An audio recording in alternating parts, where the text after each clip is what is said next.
we are back on the Zero Hour. I'm your host, Richard RJ Eskow. The fight to get drug prices under control and in the hands of the Americans who need them has heated up considerably. Why does that not sound like a word? Heated. Has heated up considerably in Washington, D.C., and some unions are playing a surprising role in that effort. Here to talk to us now about that political story and perhaps some others as well is our good friend Daniel Marans. Daniel Marans is, of course, political reporter for HuffPost, formerly known as the Huffington Post, and recently he wrote a piece entitled "Unions Are Helping Big Pharma Fight Democrats' Prescription Drug Bill." So he joins us once again. And Daniel, thanks for coming back on the program. It's great to be here as always, Richard. So great to have you. And in this article, you talk about the fact that, as you and your co-author Kevin Robillard put it, that a host of powerful unions are helping the pharmaceutical industry battle a key plank of Joe Biden's agenda. And of course, the Democrats in the House have voted on this as well. Could you, first of all, maybe tell us a little bit about that? Yeah, sure. Well, what we uncovered was that this group, the Pharmaceutical Industry Labor Management Association, which is a joint venture of the pharmaceutical industry and its principal trade group, Pharma, PHRMA, and mainly building trades unions, but also just the police and firefighters for good measure, are sort of work cooperatively and are jointly operate this trade association. It is fully funded by Pharma. And the idea is that they can back each other up on mutual public policy goals. It's about 15 to 20 years old. And right now, what this organization, which goes by the acronym PILMA, I think perhaps not coincidentally has a resemblance with, it evokes the word pill, is that they are running hundreds of thousands of dollars worth of television ads blasting House Democrats' prescription drug bill, which would empower the federal government to negotiate lower prescription drug prices, on the grounds that it would destroy union jobs. And this is part of a much bigger assault that the pharmaceutical industry is conducting to either stop or water down a potential legislation empowering the federal government to negotiate lower prescription drug prices for Medicare. And the understanding is that that would then have a significant effect on drugs covered by private insurers as well. There's a lot of different little details that we could get into about how that legislation works, what the different iterations might be. But what was sort of shocking is that you have what might be called a case of union washing occurring here, where Big Pharma can launder its ideas under the banner of the organized labor movement. Yeah, and it's a fascinating story to me in a couple ways, Daniel. One is, first of all, PILMA, as you point out, sounds like pill and like pharma, right? So it's almost like a portmanteau or whatever that word is of those two words. But the unions involved, when I saw the headline, I thought, well, maybe they're, line workers that manufacture pills, but no, you mentioned a couple of them, but sheet metal, air, rail, and transportation workers, Brotherhood of Electrical Workers, plumbers, pipe fitters, boiler makers, in other words, and then as you mentioned, police associations and firefighters unions. So it seems to me that given the lack of any logical relationship, this must be, color me cynical, but this must be a kind of follow the money thing, right? I mean, doesn't there have to be a kind of one hand washes the other thing going on here, because it's not a natural or organic alliance? Is there money behind this? I looked at the 990 form for the organization, and the union officials who sit on the board do not receive any direct financial compensation, at least as far as PILMA has reported to the federal government for tax purposes.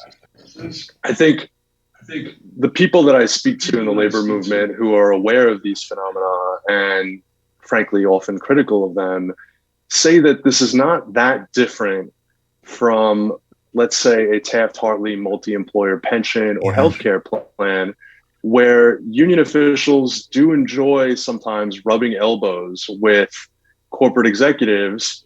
And a lot of times these are union officials who may have started off as sheet metal workers 20 years ago and then worked their way up through the union. These are blue collar, mostly men who are very unaccustomed to, maybe a junket or a board meeting in an exotic locale, and the prestige that provides. But I would also say that this is part of what the building trades have done in recent decades to market what they sometimes call their value proposition, which is the idea that as extremely skilled laborers, which for the most part they are, I mean, there is a variety within the building trades, but you take things like the sheet metal workers, the plumbers, the electricians in particular.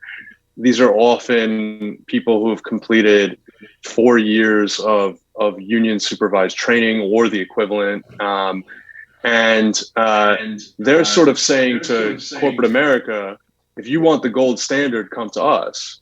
And that's what they see as their future and their way of promoting their members' interests. It's a very different approach in some ways than the service sector, the public sector, even the manufacturing sector worker unions. They have, together through PILMA, documented what they believe is a very significant investment in union jobs by the pharmaceutical industry. They say 22 million man hours over a course of 5 years. My understanding, Richard, is that much of pharmaceutical manufacturing does not occur in the United States, but the research and development, the scientific, every lab in New Jersey or Massachusetts or Southern California, just to name 3 major pharmaceutical industry hubs, has a clean room, right? So every time they do any kind of chemical synthesis or testing, they have to make the room completely sterile and everything like that, and reset all of the high-tech equipment and facilities. And my understanding is that may require an individual, a handful of, let's say, IBEW members to come in for a few hours, and they can make bank just off of a brief, update of that pharmaceutical facility. And so what the leaders of these unions have become convinced of is that just as once upon a time the UAW advocated for lower emission standards, or the United Mine Workers advocated against less regulation of the coal industry, that if they go to bat for pharma, they are actually going to bat for their members. And one thing I mentioned on Twitter, but I don't know if I included it there, is that the guy who runs this, Tim Dixon, is a Democratic, sort of historically Democratic consultant, but he's really sort of a K Street figure. And he runs PILMA, and he also runs ONGIL, the Oil and Natural Gas Industrial Labor Association, which again does something similar with the building trades and oil and gas. And these are mature industries that have been around for decades, that the building trades have had a long time to organize.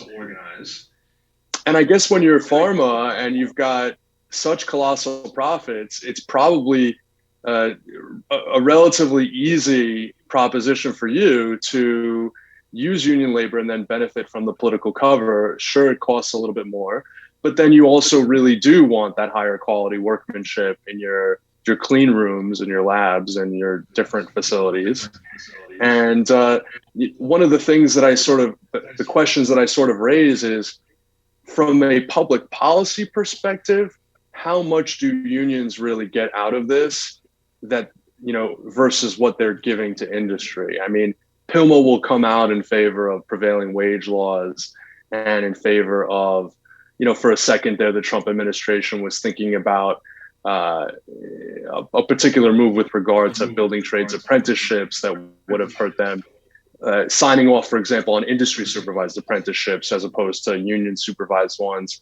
And PILMA spoke up about that. But I don't really think that, I don't know that we've seen a public policy fight, particularly at the federal level, where this organization has stuck its neck out in a meaningful and substantial way for labor's interests. But I certainly could be wrong about that. Well, and when we talk about the interests of the members of these unions, sure, there may be a few jobs in clean rooms and all of that taking care of them, but by and large, I would argue anyway that that higher drug prices probably hurt members of all these unions. So my superficial read anyway is that they're working against the interests of their union members, but clearly it's not having any political implications for the leaders of these unions, most of whom, I assume, if not all of whom, have to run for their offices pretty regularly. So clearly, nobody's running against them on a reform ticket of, you name it. You're working against our rank and file's interests or anything like that. So unless I'm missing something, this is working for the leaders of these unions, whether or not it's working for the rank and file. Yes. So I think that you're absolutely right that there is a very good argument to be made that this is against the medium and long-term interests of these unions members, because, especially with these building trades unions where they have multi-employer health insurance plans, and these are physically intensive jobs, and their members are willing to continue to forego wage increases in order to protect, what's sometimes called those Cadillac healthcare plans. Yeah, when it comes to what they as members feel when they go to the pharmacy to fill their prescription, regardless of the underlying cost of the drugs, 9 times out of 10, it's costing them very, very little, because as you well know, these are extremely generous plans in terms of shielding people from cost sharing. But that doesn't mean that they're not paying for it when these project labor agreements or contracts are locking in a certain contribution from the union and from the individuals toward this healthcare plan, contributions that go up and that are driven by the prices of these prescription drugs. And that's certainly the argument that critics of including Randy Bryce, who I spoke to, obviously his union, the iron workers, are involved in PILMA, and he kind of had a gentle word of, guys, maybe we should think about the long term here. I do also tend to think that, and you've come from the business world, Richard, but this game of extortion that the private sector constantly plays, where, well, if you do this to us, if you start cutting back on our profits by negotiating lower prices, we will produce fewer jobs. It certainly, we don't ever exactly know, and compared to what baseline we'd be talking about those jobs, but it's rarely a threat that is not at the very least exaggerated.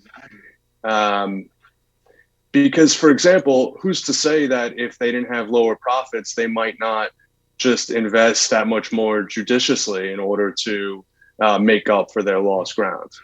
And that's sort of another way to think about this. And finally, I'd add, when you have President Biden, who's going to pass a bipartisan infrastructure package that is probably much more significant for these unions in terms of job production, and you're standing in the way of one of his major priorities, I think it should certainly give the White House some pause, and maybe they can reassess and reconsider at, in their discussions with leaders of these unions what they think.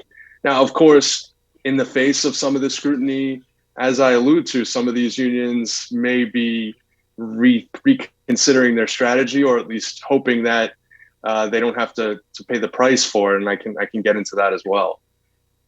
Well, yeah, I think that'd be really interesting.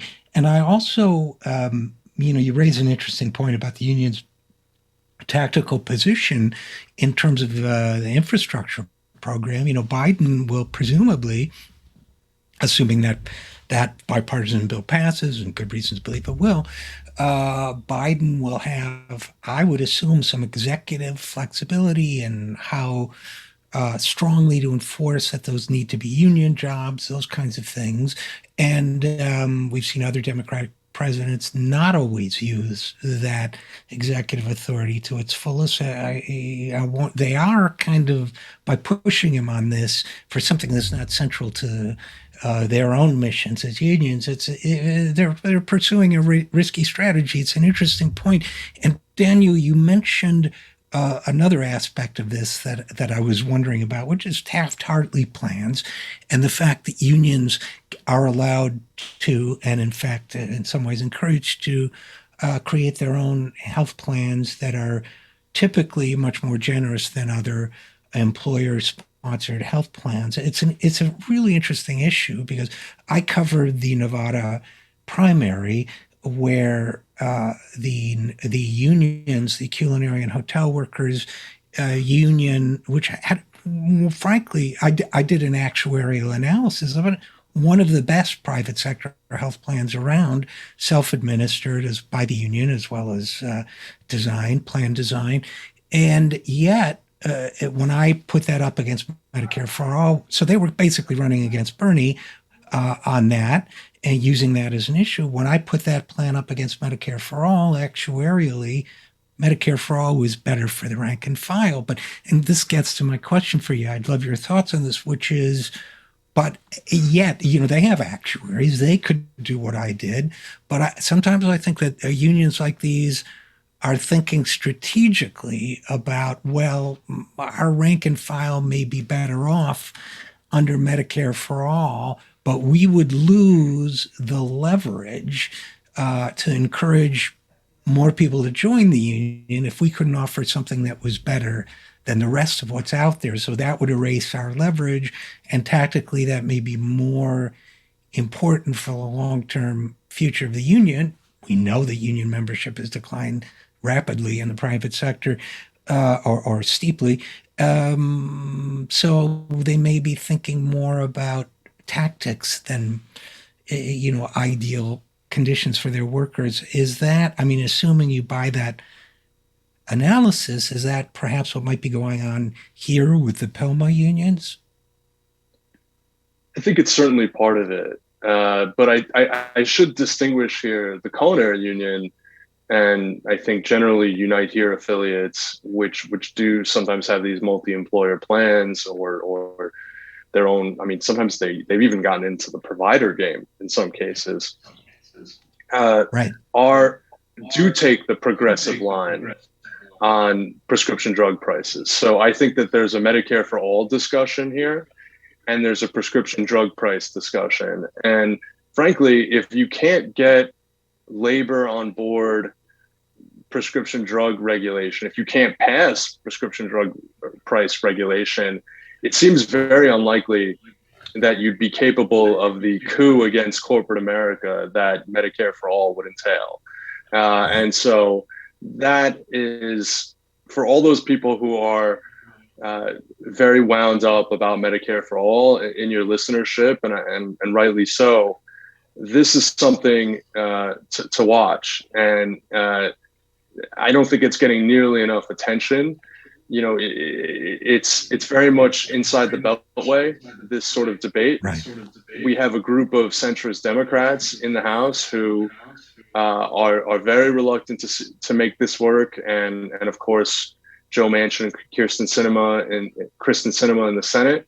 So this is going to be a dogfight, and specifically something to look at is what the backstop is when if the federal government reaches an impasse with pharma. The House bill has that backstop be, well, if you can't reach an agreement, it'll default to about at most 120% of of average price for that drug in a handful of other developed nations. Uh, the reporting I'm seeing out of the Senate side is that in order to make it more palatable to Senate Democrats and frankly to industry, that they're going to use a different benchmark. We'll continue to see where that goes, but we're already even talking about a limited universe of drugs over which they're negotiating. I mean, upwards of 35 to 50 in a given year, and they're supposed to be the most expensive. We've seen, just today that President Biden has endorsed this framework explicitly. This is something that he'd been suggesting all along that he supported. And again, the effectiveness of these ability to negotiate drug prices, or as the industry calls it, price controls, which it is not really, is going to also determine the amount of financial slack that President Biden has to finance the safety net expansions and climate investments in his reconciliation bill. Because if this is a weaker negotiation provision, it's going to save the federal government less money over a 10-year period. And therefore, they can't count it in the credit column against the cost of things like paid family leave. And that's so again, this is the heart of the Biden agenda here. It's as basic square one type stuff as you can get in terms of healthcare reform, in my opinion, and really driving down costs, which is so important. There are plans out there.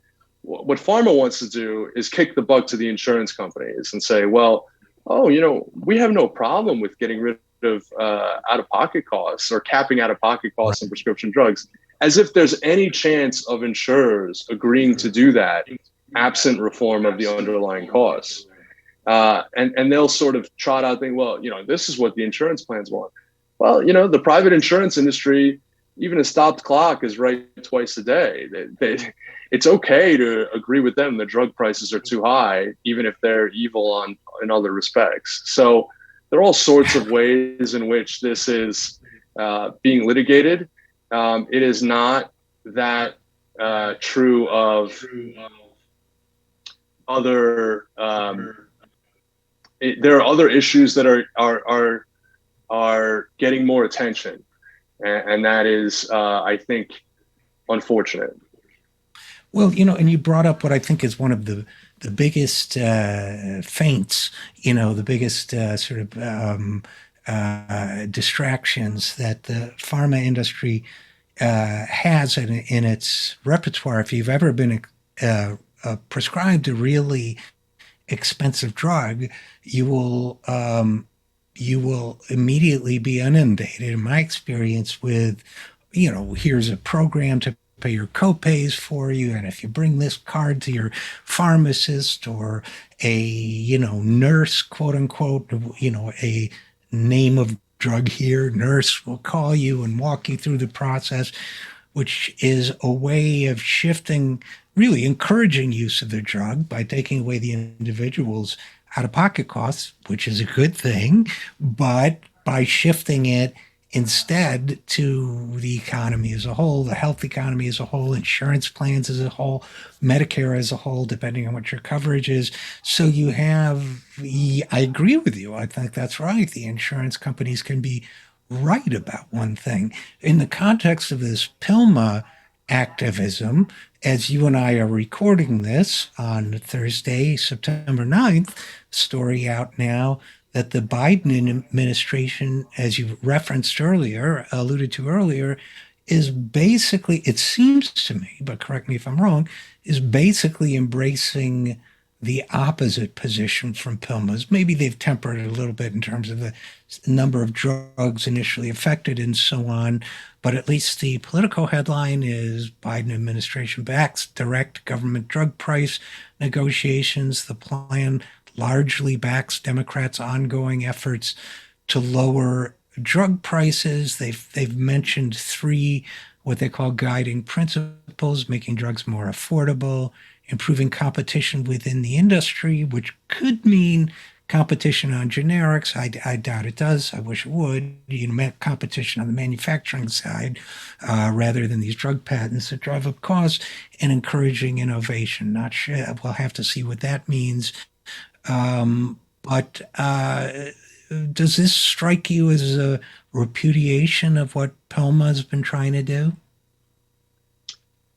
Well, I mean, the way PILMA talks about this is pretty much pharmaceutical industry talking points to a T. So to the extent that they are identifying prices as a problem and government negotiation as a solution, and even government, hopefully government negotiation as a facilitator of innovation, right? Because you might have government be able to signal to industry, we will treat certain kinds of drug development more favorably and look at actual public health interests and outcomes. And this is something where when Germany adopted a similar system, what studies have found is that the German drug industry developed fewer sort of Me Too drugs, fewer kind of glosses on, cover song kind of drugs, glosses on the old hits, or, or frankly, things that just address frivolous needs or artificial needs. And it became more oriented toward pressing medical concerns. I mean, we know for certain that that there are that there are certain diseases, things like advanced antibiotics that have been whose development has been very limited because of the incentives that this industry currently has. So this whole idea that if you tinker with America's first-in-class innovation ecosystem, that things will go out the window is a misrepresentation, first and foremost, because our current innovation ecosystem has some perverse incentives. And right. I think that, look, again, the proof is in the pudding. I think it's fair to say we knew that this was going to get watered down from what the House passed. But the question is whether it will still have significant teeth and provide regulators a foothold that maybe could be expanded on later. One last thing, Richard, before we wrap up, I think it's important for people to realize, and again, something very, very well, is that when this was passed back when Medicare started covering prescription drugs back in 2003 under President Bush, this was the big scandal, that the government would pay for these drugs, but would not be able to negotiate at all over prices. That was sort of the trade-off to get, you could argue about what the motivation was, certainly, but at the time when Pharma was, issuing the same talking points that they're issuing now, it was to sort of allay those concerns about stifling innovation. We know that there certainly was a time period in which Medicaid did have this bargaining power. The VA still does. And again, most insurers around the world do. So that's what this is looking to correct. And I think, again, thinking of your listenership, this has got to be a top priority, because if in the America that we live in, making something like this work is a prerequisite to everything else, both because of the way it tests progressive political power, but also because it makes expanding coverage easier and more affordable. Well, that's a good point, and very good point. And before I let you go, I should say, since we've criticized these unions for most of the segment, Daniel Marans, you did also report, and a surprise to me, but pleasant surprise, that a major Tennessee union, the SEIU, Service Employees International Local 205, endorsed a progressive challenger to a mainstream Democrat. Talk about pleasing my audience and myself. Primary challenge against Representative Jim Cooper in the fifth Tennessee's fifth district, Odessa Kelly. They backed her, and that was a pleasant surprise. Normally, unions don't like to buck the Democratic establishment by supporting a Justice Democrat's primary challenger. So, were you as surprised as I was? Well, I was intrigued, I will say, and but there are a couple different things to note here. I think that the key factor has to be the fact that Odessa Kelly, the challenger, is a member of this union, and that Right. that clearly played a huge role in their decision to endorse her against Jim Cooper. The other thing that I would add, and this plays out in different ways in every state, is that I have found that unions in the South generally, uh, individual unions, are sometimes less risk averse than unions in pro union states. Because Sure. in pro union states, the political establishment is more favorable to unions. And so uh, it doesn't make as much sense in terms of a cost benefit analysis to upset the apple cart, Right. proverbially. In the South, they have less to lose, and that may be informing their thinking here. That's a great point. And before I let you go, I just have to compliment you on that phrase "cover song pharmaceuticals." I think is a great description of some of the. And I didn't like the first version of "Hooked on a Feeling." I didn't really need the Swedish remake, so emotionally it resonates with me. But as always, Daniel Marans, political reporter for HuffPost. Thank you for your great reporting, and as always, thanks for coming on the program. You got it, Richard. Thank you. You take care. And we'll be right back after this. I'm Richard RJ Eskow, and this is the Zero Hour.